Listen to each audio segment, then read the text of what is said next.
Hey guys, I hope you're having a wonderful day. And in today's art tips video, I wanted to share with you some basic watercolor brushstrokes and washes that you can practice to improve your water and your brush control. These exercises and drills are also awesome for artists who are a little bit more experienced with this medium, who perhaps have just invested in new paintbrushes and are looking to get to know their brushes before actually using them to create a full piece. Not to mention, these exercises are also awesome for anyone who's looking to stay consistent with their watercolor practice, even on those very busy days in which you maybe just have 15 to 20 minutes to continue practicing.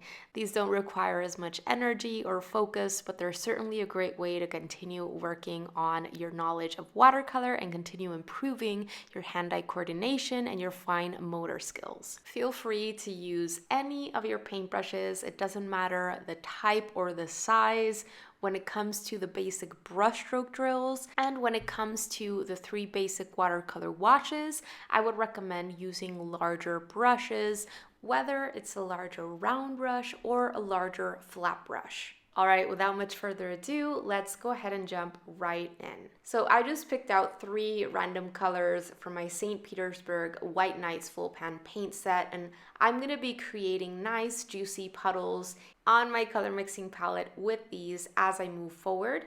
And I'm gonna make sure to completely rinse out my paintbrush between my colors. All right, so the first drill is gonna be to lay down thin lines. And these lines can be horizontal, they can be vertical, they can be diagonal lines, they can go off in any direction. But the objective is to use only the tip of your paintbrush to create one single smooth brushstroke and to try your very best to keep the thickness of your lines as consistent as possible all throughout.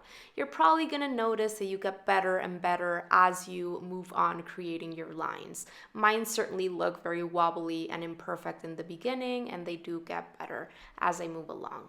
All right, drill number 2 is going to be to lay down thick lines. So as opposed to the thin lines with these, you're actually going to be pressing down the belly of your paintbrush and producing one consistent stroke as best as you can without lifting up your paintbrush. Now right here at the end, I want to point out that you can see some dry brushing going on.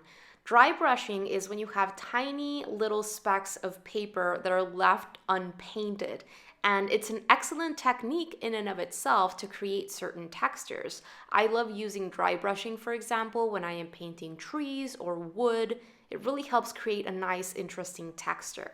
And it starts to happen when your paintbrush starts running out of paint and water, and that paint is not being laid down as smoothly, and it's not covering up that paper in a uniform way because it's running out of paint and water. All right, moving on to drill number 3, and these are thin to thick lines or thick to thin lines, whatever you'd like to call them. And essentially it's a combo of the first 2 strokes. So you're essentially just using the tip of your paintbrush for certain sections and then pressing down the belly of your paintbrush for the thicker sections, lifting back up and pressing down and lifting and pressing, and so on and so forth. Just like with the others, we're trying to keep the paintbrush in contact with the paper as we move from start to finish. All right, moving on to the 4th brushstroke, and these are C strokes. Just like with all the others, really practice creating your strokes in different directions. So maybe sometimes you're starting at the top and you're making your way down. Maybe sometimes you're starting from the left and you make your way towards the right. You can create these curved strokes going off in different directions, and it's going to enable you to just get the most out of your practice instead of just focusing on working from left to right or only horizontal or only vertical, etc. When it comes to the C strokes, when you start that stroke, you're pressing down your paintbrush because you want that section to be thicker, and then it kind of tapers out. as you make your way towards the little tail of that C. So you start by pressing down the belly of your paintbrush, and as you paint that C stroke, you're lifting your paintbrush up from your paper so that just the tip of your paintbrush is coming into contact with your paper in that tapered little end. So you're not just drawing a C, but you're also lifting your paintbrush as you move toward the tail end.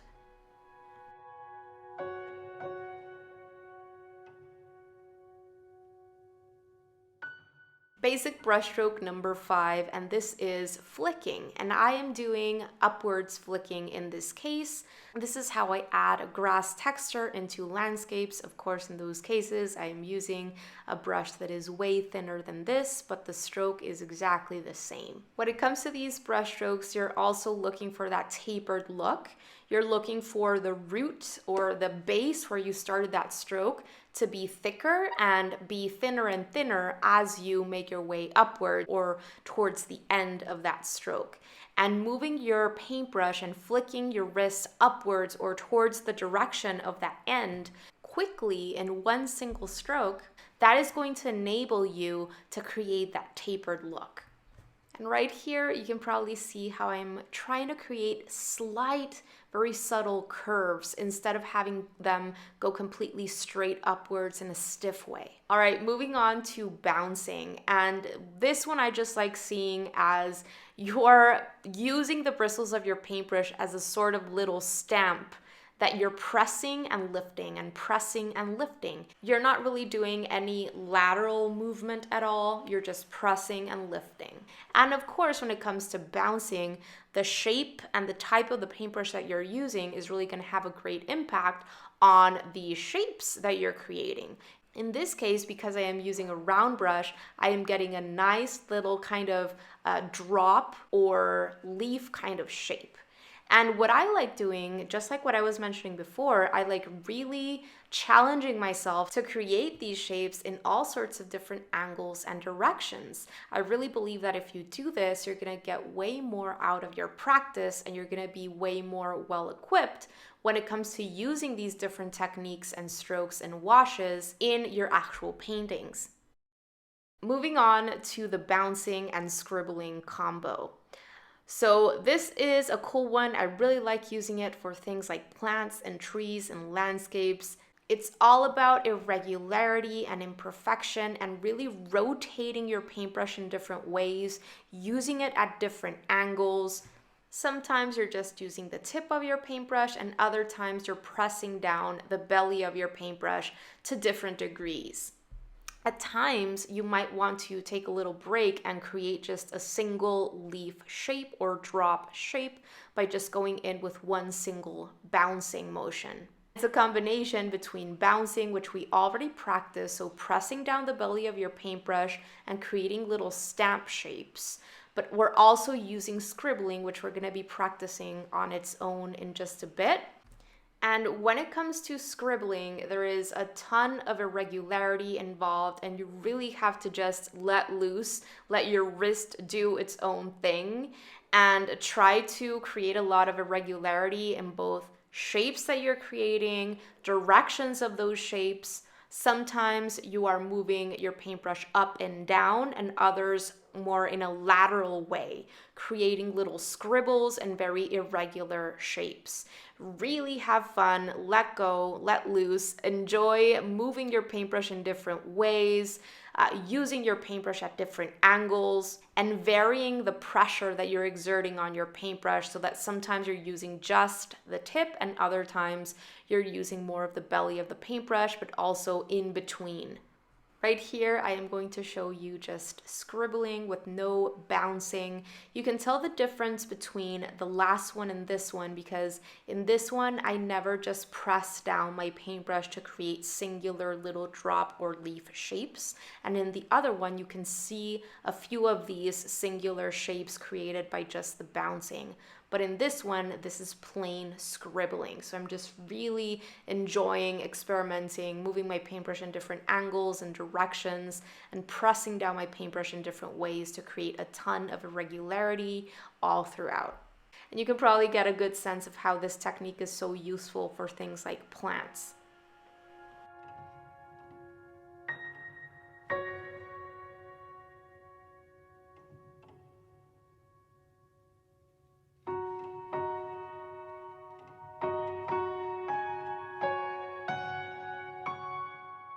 All right, so the last basic brushstroke that I want to share with you before moving on to the 3 washes are the dark to light lines. So essentially you pick a color, you're going to create a nice saturated but juicy color mixture on your paint mixing palette, and you're going to start drawing lines. You can choose if you want to do thicker lines like I am doing right now or thinner lines. But essentially, you start with this color at its most saturated with that top line. And then with one single load of your paintbrush, what you do is in between the lines that you're drawing, you dip your paintbrush into your container of water. You remove the excess water by gently scraping those bristles along the top of your container, and then you draw another one. And then you go back into your water, you remove the excess, and you draw another one, and so on and so forth until you make all the way down to the bottom and that color shows itself in its very, very most translucent state. Every single time you dip your paintbrush in your container of water, that color weakens because a tiny bit of color is dripping into your water and a certain amount of water content is absorbing into your paintbrush bristles, diluting that color more and more. So you just need to load up your paintbrush once with your nice, juicy, saturated color mixture before getting started, and then it's just a matter of dipping your paintbrush in your container of water in between each line as you go.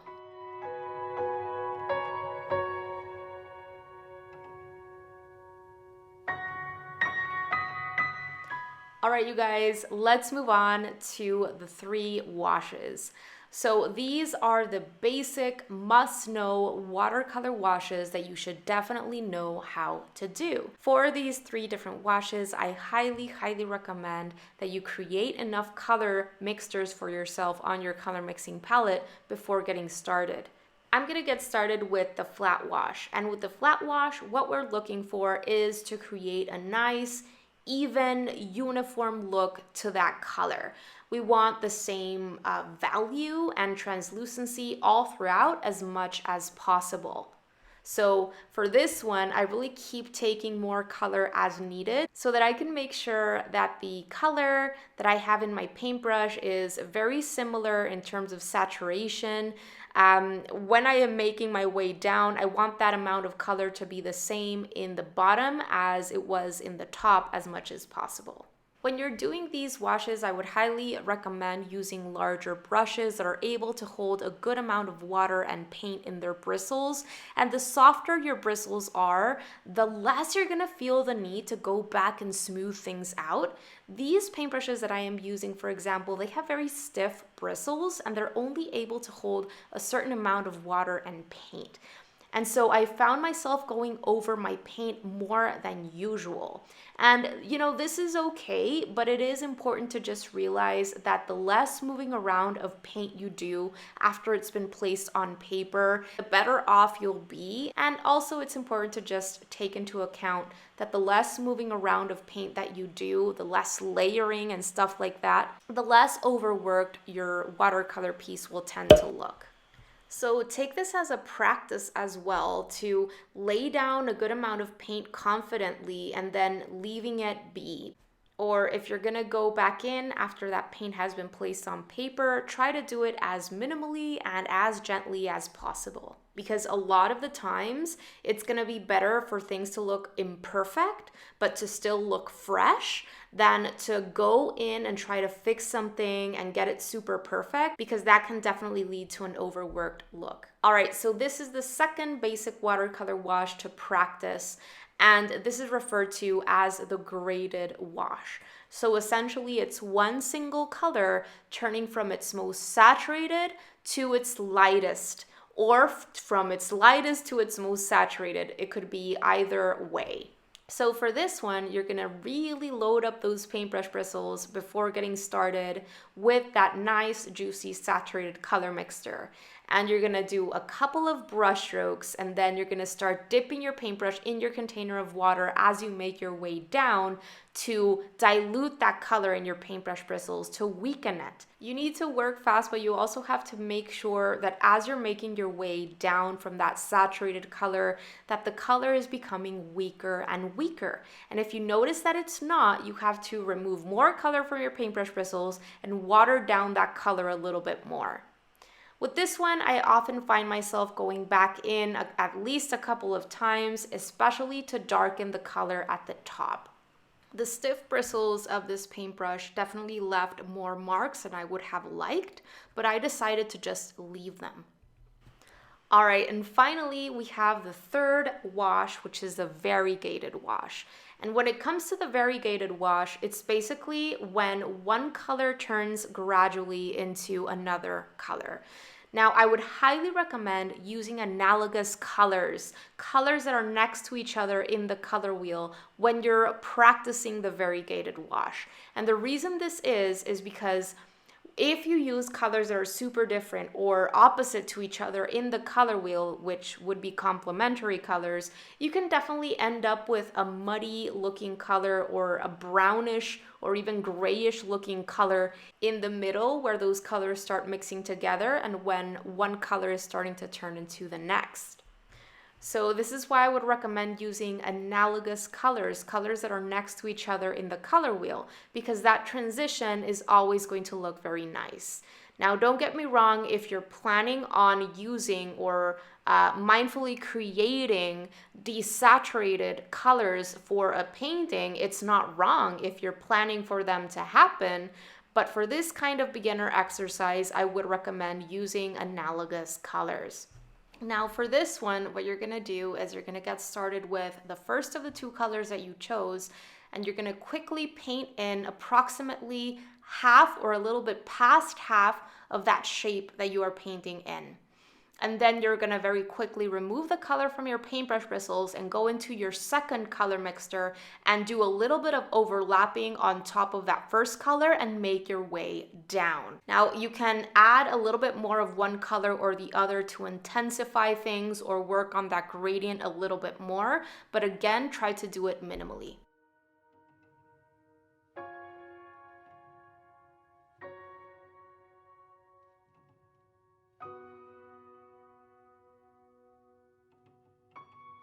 All right, you guys, that is gonna do it for today's video. I really hope that you found some helpful nuggets in it, that you found it inspiring, and if you did, pretty please, I'd super appreciate it if you give this video a thumbs up and share with family or friends who you think would find it helpful as well.